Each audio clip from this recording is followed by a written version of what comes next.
नमस्कार दर्शक बंधु मु शिवराम आपण मानकु आजिर आउ एक नुआ वीडियो रे स्वागत जनाउछि। तो दर्शक बंधु गत वर्ष आपण माने मध्य प्रधानमंत्री आवास योजना रे सर्वे करिथिले। जो माने सर्वे करेइथिले वर्तमान सेही लोक मानकु सरकार प्रधानमंत्री आवास योजना रे घर प्रदान करिबा पाई जाउछंती एवं आपण मानकु एही मासरे मध्य वर्क ऑर्डर मिली पारे।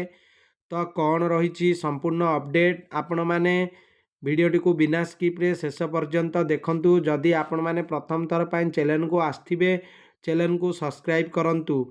तो आपण मैंने भी दर्शक बंधु भल भाव जानिछंती गत वर्ष प्रधानमंत्री आवास पाई आपण मैंने निज निज मोबाइल रे ऑनलाइन माध्यम रे किंबा आपणकर पंचायतर एडीओ साहाय्य रे आपण मैंने प्रधानमंत्री आवास योजना पाई आवेदन करिथिले। तो जो माने पाइबा पाई योग्य से नहीं सरकार एबे लिस्ट जारी करिसंती। चलित मासरे 10 लाख पक्का घर बंटन।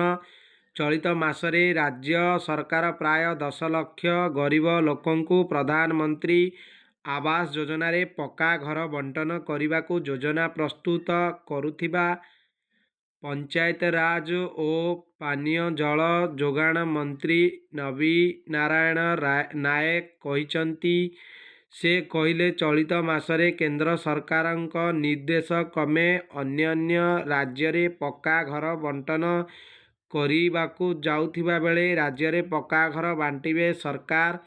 प्रधानमंत्री आवास योजना पाई 37 लाख हिताधिकारी पोर्टाल माध्यम रे आवेदन करिसंती। जांच परे 34 लाख हिताधिकारी पक्का घर पाइबा पाई मनोनीत होइछंती। गरीब और भूमिहीन परिवार को पक्का घर जोगाई देबा पाई सरकार प्रतिश्रुतिबद्ध। अंतरदया गृह योजना और प्रधानमंत्री आवास योजनार एक अंश भावे निश्चित करिबु जे प्रत्येक योग्य व्यक्ति यही योजनारू लाभ पाइबे। पर्यायक्रमे पक्का घर बंटन करने को केंद्र सरकार निर्देश रही। तेणु प्रथम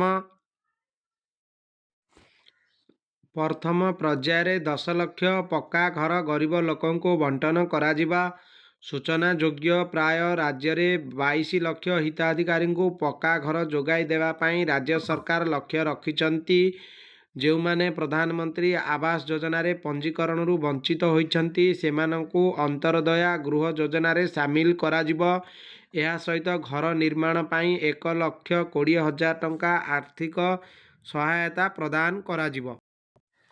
तो दर्शक बंधु गणमाध्यम रे काली यही प्रकार अपडेट आसीथिला। तो वर्तमान 34 लाख लोक को प्रधानमंत्री आवास योजना रे गृह सरकार प्रदान करिवे। एथि मध्यरु 34 लाख मध्यरु वर्तमान 10 लाख लोकों को गृह प्रदान कराजिबो एवं आपण माननको एही जनवरी मासरे ही वर्क ऑर्डर मिली जिवो। जदि आपण माने प्रधानमंत्री आवास योजना रे घर पाई आवेदन करिथिले आपण माने आपणकर पंचायत अधिकारी किंबा ब्लॉक रे आपण मानकर नाम आसीछि कि नाही आपण माने जांच करि परिबे एवं ऑनलाइन माध्यम रे आपण मध्य एठी कार्य गृहादेश रे चेक करि परिबे आपण मानकर नाम आसीछि कि नाही आपण माने मध्य जानि परिबे। तो दर्शक बंधु आपण मानकर जदि घर आसुची ताहले आपण मानकर पाखरे लेबर कार्ड थिबा निहाती आवश्यक।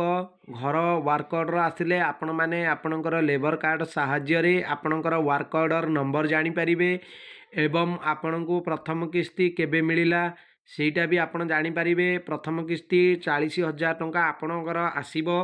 40,000 टंका आसीबा परे आपणको वर्क ऑर्डर मध्य मिली जिवो एवं आपण मानकर जदि लेबर कार्ड नाही ताहले आपणकर गृह निर्माण करिया पाई सरकार लेबर कार्ड माध्यम रे आपणको 14-15,000 टंका साहाय्य करिथांती। आपण सेही आर्थिक साहाय्य पाई परिबे नाही। तो आपण माने जदि गृह पाई आवेदन करिथिले आपण मानकर लेबर कार्ड अछि किछि असुविधा नाही। जदि आपण मानकर लेबर कार्ड ई केवाईसी हेई नाही ताहले आपण माने ଆପଣଙ୍କର ପଞ୍ଚାୟତ ଅଧିକାରୀଙ୍କ ଦ୍ୱାରା ଲେବର କାର୍ଡ଼ରେ EKYC କରେଇ ନିଅନ୍ତୁ। ଏବଂ ଯଦି ଆପଣଙ୍କର ଲେବର କାର୍ଡ଼ ଡିଲେଟ୍ ହୋଇଯାଇଛି ତାହେଲେ ଆପଣମାନଙ୍କର ଲେବର କାର୍ଡ଼ ଆପଣ ସକ୍ରିୟ କରେଇ ନିଅନ୍ତୁ।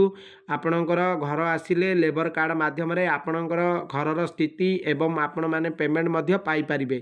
ତ ଇଏ ଥିଲା ଦର୍ଶକ ବନ୍ଧୁ ଆଜିର ସମ୍ପୂର୍ଣ୍ଣ ଇନଫର୍ମେସନ୍। ଆପଣମାନଙ୍କୁ କେମିତି ଲାଗିଲା କମେଣ୍ଟ ମାଧ୍ୟମରେ ଜଣାନ୍ତୁ। ଯଦି ଭିଡ଼ିଓଟି ଭଲ ଲାଗିଥାଏ ଭିଡ଼ିଓଟିକୁ ଲାଇକ୍ କରନ୍ତୁ। ଜୟ ଜଗନ୍ନାଥ।